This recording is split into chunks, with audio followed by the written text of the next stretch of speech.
The new year could bring new laws on crime. For months, Louisiana's Violent Crime Task Force has been evaluating the criminal justice situation here. And yesterday, they announced 5 recommendations for the legislature. Amelia Strahan breaks those down, and here's what piece of the puzzle might be missing.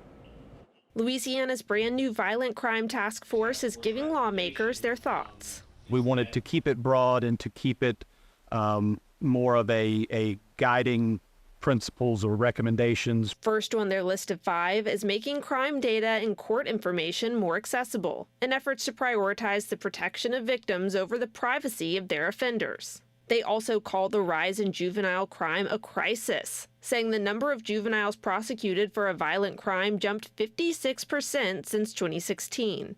They recommend harsher consequences for those juveniles and for violent felons caught with guns. The board also wants to reward offender rehabilitation programs performing the best in the state. The 5th recommendation, to incentivize recruitment, retention, and support for law enforcement during historic shortages.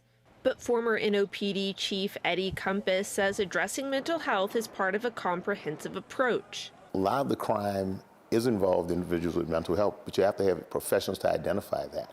An approach he used fighting crime in New Orleans for decades. It has to be holistic, it can't be capricious, arbitrary, or gregarious. You have to look at all aspects. Task Force member Representative Nicholas Muscarello agrees and says he plans to address it next session. What the bill will actually do it will allow us to, as a condition of probation and parole, require that they receive mental health rehabilitation. In New Orleans, Amelia Strahan, WWL Louisiana.